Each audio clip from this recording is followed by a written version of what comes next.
welcome back. We have another game here from the Games of Berkeley February tournament.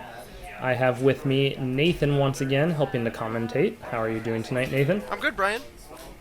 And we have a very exciting matchup here. We have Leela on the left side of the table, and we have Personal Evolution on the right. And the players here are Palm on the left and Jesse on the right. So they have started, I mean, especially Palm, I've seen at a lot of local tournaments recently, has really gotten into the game. They're, I don't know about Jesse, but I know Palm is relatively new. I'd say like 2 or 3 months into the game, but just totally obsessed with it.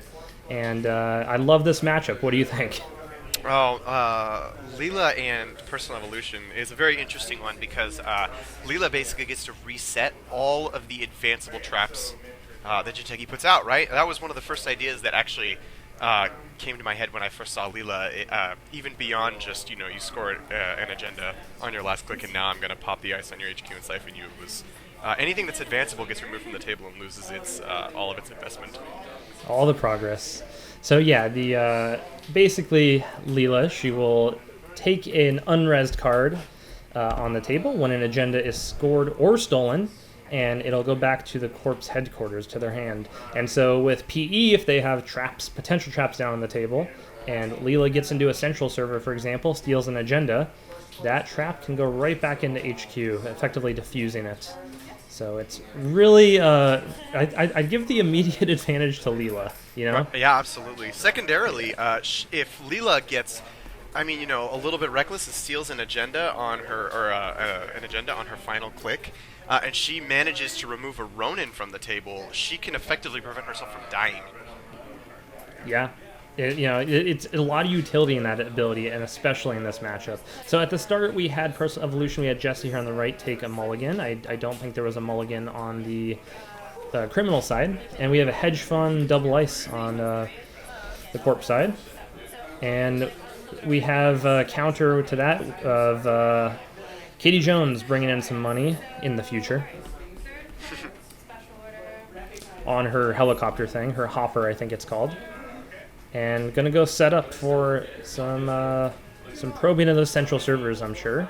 Now, using some of the pressure is relieved from Leela because she doesn't need to run early as a runner. In fact, she kind of wants to force the corp to score an agenda first so that she can pop some of the ice and make some powerful runs. So I'm actually that's especially true in this matchup where. It can make sense to, just going to get breakers. In this matchup, it can make sense to let the board develop a little bit, let them put some agendas or traps down, and then go attempt to go get an agenda. All right, so Palm here on the left, 2 special orders, ordering from eBay twice. So at first she was going to go get a ferry, but decided to just go for the Mimic, the more long-term solution. I think that's the right play. Absolutely. Oh, she's changed her mind. She does get the ferry. Okay. So yeah, that's a short-term versus long-term decision there. Well, it makes sense because she's hurting economically on this first turn because she wouldn't put her Katie down, and she's going to be hurting for probably 2 or 3 more turns. And she hits a Komainu with full hands. She might not even be able to afford to break it if she installs the Mimic. So ferry's more cost-effective in the short term. There was a little misplay there. I think she took a credit there as her 5th click. Install Katie, special order. Yeah. You're right. That's okay. No harm, no foul. Well, I'm sure. Let's hope Jesse gets a freebie at some point. So we got install, advance, and something else, maybe a draw at the start I missed. Yeah, possibly. It's a little bit hard for me to tell. So, as a rule of thumb, in that situation, I just run that remote. I am inclined to agree with you. As a corp, I am very prone to putting down cerebral overriders for that very reason. Oh, okay. Yeah, but still, like, 1 brain damage isn't that bad. That's like it's better than it getting more advancements later. So right. if it is a trap, she might just keep advancing it to the point where you have to run on it with like 3 or 4. Sure. But yeah, and so there's just more buildup of econ on the left. I mean, the downside of running there, and especially in this circumstance, is with the special ordered breakers, you might lose them to a June bug. Sure. So Now, here's another advancement. she's slow advancing it too. That's so interesting. I think that's a Ronin. I say that because I think I caught a glimpse of it when she was lifting it up. So I could be wrong, but I think that's a Ronin. Now, if I were Leela in this situation, I would absolutely, if that was an agenda, I would let her score the agenda. Now, if it's a future perfect, that's really bad. But she scores an agenda. Hey, I'm siphoning your HQ, and you're in big trouble, personal evolution.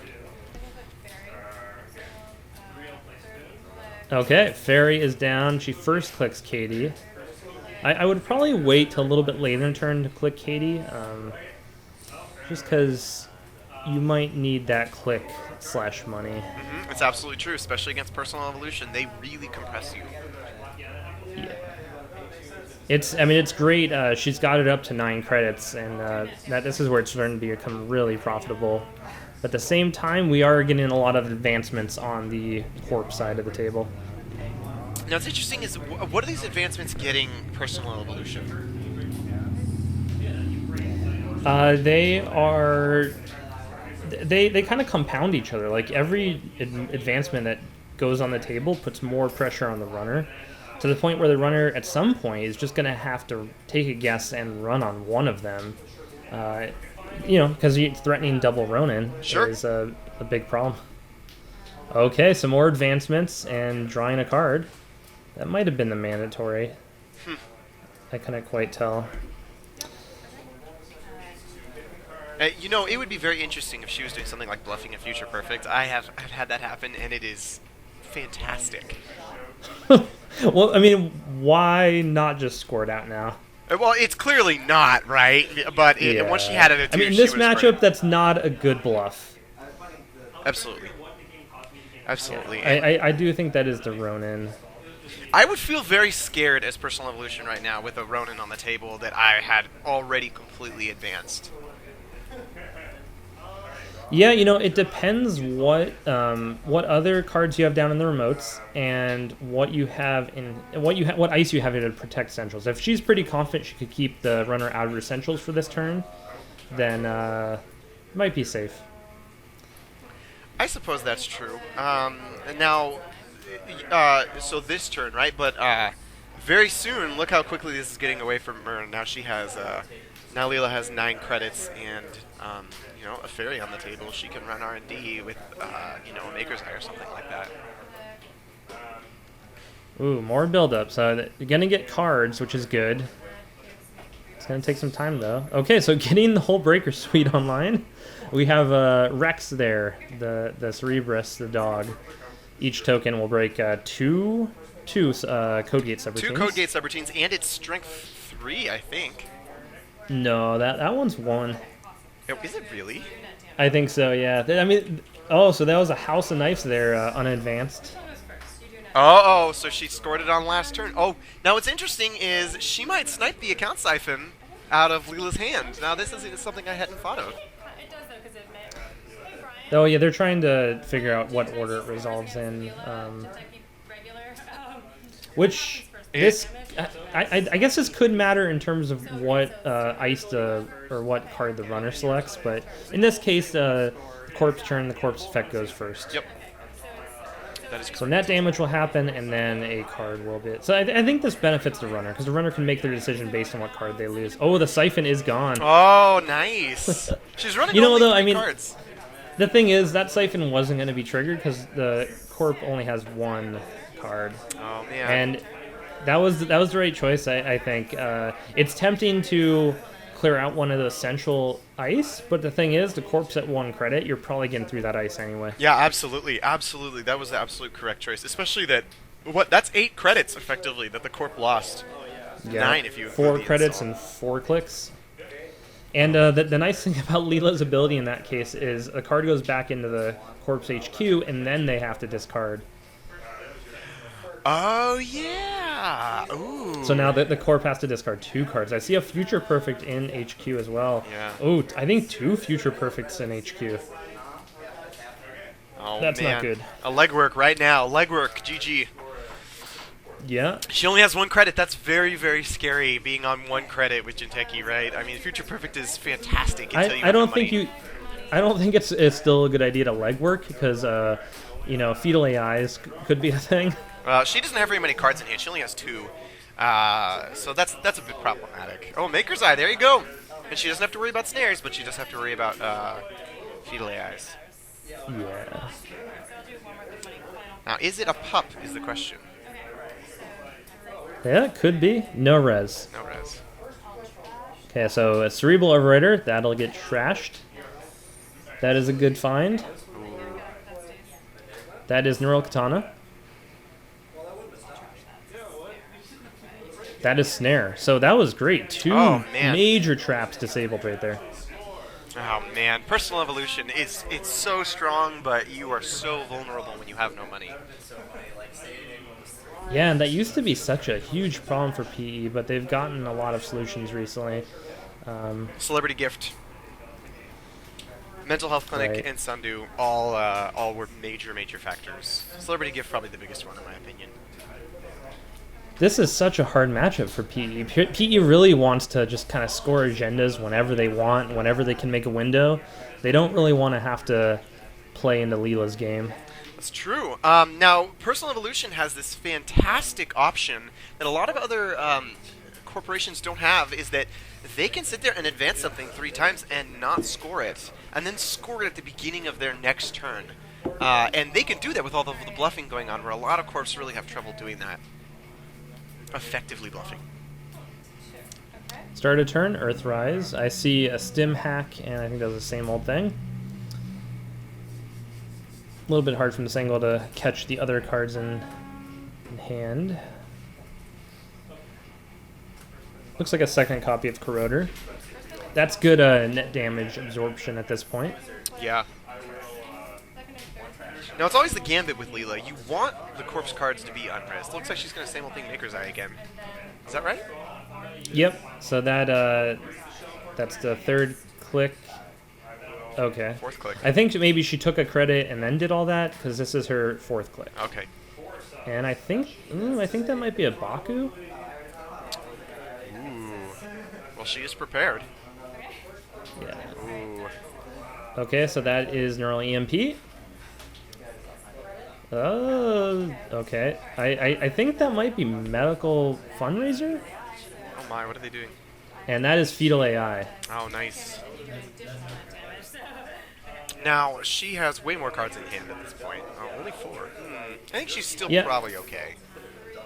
Oh, yeah, I mean, there's ooh, wait. Oh, yeah, 3 cards, right.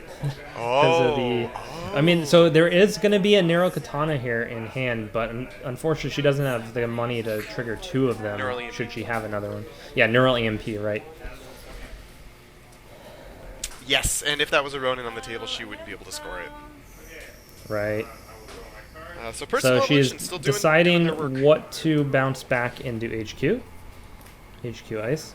I think I probably would have selected the advanced whatever it is myself. Right? But that's the economic option. It's like, I'm going to deny your econ by denying the advancements that you invested in. Yeah. And The ice, sending the ice back, I guess the thing about that is the corp is almost certainly going to want to ice up HQ again, so you are costing them a click effectively to do that. Sure. But at the same time, I sometimes wonder about that. Like, so once the ice is on the table, it's pretty much permanent. You know, they can delete it, but they can't usually move it around without some kind of effect. And so when you take an ice back into their hand like that, I sometimes wonder if you're not helping them in some indirect way. Like maybe they want to retarget that ice. That's an important consideration. I have definitely observed that happen in games where I'm playing Leela.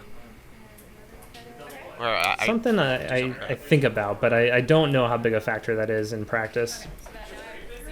In this case, when you stack all the factors that you have that advancement card on the table, that's probably a better option. Because if they want it on the table, they're going to reinstall it just like they did the ice. But like you said, you give them the opportunity to swap it out for something better. Especially if they had nothing good to start with and now they have a pup. They can go ahead and throw their pup down. So that was a credit neural EMP turn. So she just killed the second corroder. Probably hoping to get something a little bit more potent there. Sure. But that did slow the runner down a bit. At the very least. The runner doesn't have a good siphon opportunity here, and this is bad for Leela, but it's also bad for Personal Evolution because when they are below 4 credits, they can't proc their snares, just scribble overriders. It's very easy to just run and clear out all those advanced cards when the corporation is low on money. And so she's siphon safe, but she's still not in a good spot. Fetal AI is really her savior right now. Right. And it looks like the runner is just drawing back up at this point. Now, what would be fantastic right here is a Corp Draw Click Celebrity Gift. And this is why it's such a powerful card, is because it just pulls you out of the red zone into the fantastic zone. Yeah, it looks like that might be happening. She takes a credit for her first click. Okay, no, just installs a card. Yeah, this is a dangerous game being played right now. Alright, takes 4, so threatening the snare. You said it, Brian. This is going to be tough for Personal Evolution to win, right? This is a fantastic identity, but Leela hurts it very, very bad. They have to play a different style of game if they want to beat it. She throws on an Armitage. Yeah, she's pretty low on money. Katie Jones... I mean, Katie Jones' Armitage is a really nice economy spread. It is. Because you got the short-term and the long-term economy there, both ready to go. I absolutely love Armitage code busting. I've basically been playing it as one of my 3 primary economy cards in my Leela deck. I have Armitage and Bank Job and Account Siphon. And I mean, obviously Dirty Laundry and Sure Gamble as well, but Armitage just really puts the pressure on the Corp early game. It's like a magnum opus for a 5th of the price. It's fantastic. How come nobody plays this card? Oh, Armitage is great. So this was a Philotic being scored, which effectively does 2 net damage, 1 for itself and 1 for the fetal AI the runner scored. So she is suppressing those cards. That's very interesting. I mean, she's keeping herself so low on money, which is super dangerous for the future perfects in her hand. But at the same time, you know, if you don't have money and you don't have the guarantee that you're going to have money, you need to do what you can with it while you have it. And she's just getting the agendas off the table. So maybe that's the right choice. Maybe that's the best choice you can make against Leela. And she does still have that House of Knife scored. I think that still has 3 tokens on it, so that's very good for... It looks like 1 to me. It does look like 1. I can't remember that ever being used, though. Yeah, I know she looked at it after the fetal AI was hit, and she's like, oh, I wish I would have had that, and then I could have killed with the neural. Right. Mushin Notion going down the table. Ooh. Yeah, I mean, you could still threaten the Junebug, so that's fine. Although if I had the Siphon here as Leela, I would just Siphon and then go check it out. Yeah. Even for a credit or 2. Even better, I would legwork and then check it out. Or I mean, I would legwork and then you probably hit it. Right. Yeah, at this point in the game, I think I would be thinking there's a good chance there's some agendas in HQ. And also, there's so many face downs in archives. That's with true. all the, the runner's been doing a good job of forcing the Corp to make tough decisions on discards with all those cards being bounced back. That's true. I would go check that at some point. I think that could be profitable. Yeah, absolutely. Maybe Legwork isn't the smartest idea, especially with House of Knives on the table. Ooh, so here is the Siphon. Is this? I think this is first click Siphon. Does she have any cards? No, that is her.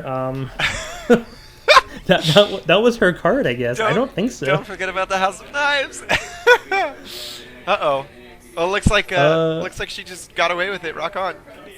Yeah, I think that House of Knives is just kind of being ignored. Yeah, I think that was her only card. Danger Zone. Oh, that's not the most satisfying way to win a game on other players' mistakes. So maybe Jesse here is just Giving her a break.